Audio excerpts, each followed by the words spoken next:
In the northwest of County Donegal, in the heart of the Veagh Mountains, lies Glen National Park. To the west sit the quartzite hills of Cloughnabara, and to the south the peatlands of Loch Barra Bog. In the heart of the valley is Loch Veagh. We're in Glen Veagh.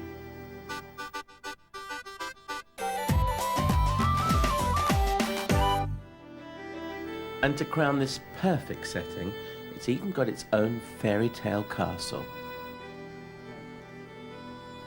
I think it's the season of mist and mellow fruitfulness that really springs to mind here. We have very little mist, and hardly any rain. I don't believe that. You're not telling me the truth. You can't be. You can't be. It is, well, especially here in the hills, it's a bit rainy. But we're in the gardens at the moment, and it's a particularly wonderful garden. It's one of the best in Ireland. We have things from all over the world here, from Tasmania, from Madeira, from Chile, from North and South America. And the reason is that we've got a very mild climate. We don't get much snow here, and we don't get much frost, and the lake is down below us. It's like a huge heat reservoir. And of course then the Gulf Stream is warming the west coast of Ireland as well.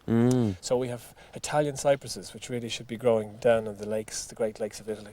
And as I say, we have fantastic plants like rhododendrons. We have 300, I think it is, different sorts of rhododendron in this garden. It's about, say 20 acres of gardens, all divided up into compartments like this. This, where we're at the moment, is the wall garden, where the flowers and vegetables for the castle used to be grown.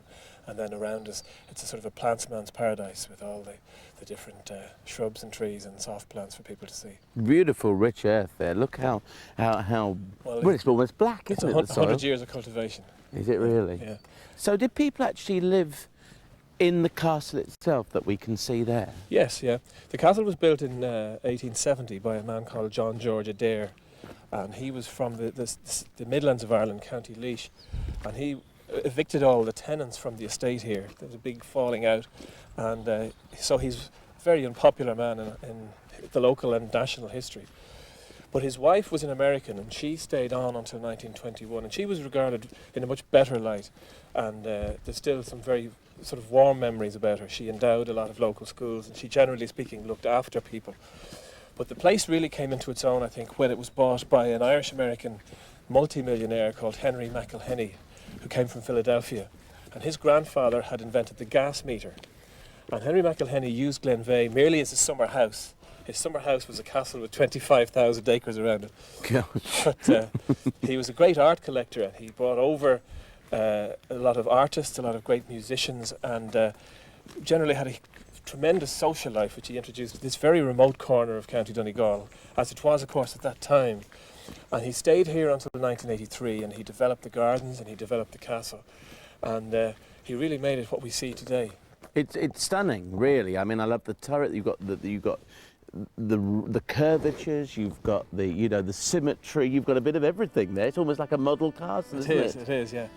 Now, the one thing I didn't have time to see with Dr. Kieran O'Keefe was the inside of the castle, which is preserved with its original furnishings, giving a snapshot of an earlier age. But with its huge and superb gardens and stunning setting, it's surely one of the most romantic sites on the Emerald Isle. Do you have much boating on the lake? Well, we just put out a few boats in the summertime for fishing. There's a bit of salmon and sea trout fishing.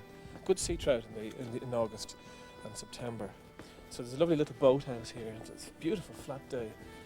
Might be Look at tempted to come this. Right, have I made you? Is your mouth watering at the thought of going in there? Well, it is pretty. It's pretty amazing, all of this. Fantastic, yeah. I mean, this is very fantasy, isn't it? I mean, you've got this, you've got the castle up there, you've got the gardens. I mean, I can't think of a more magnificent spot for anybody who wants to build a little summer house. Perfect.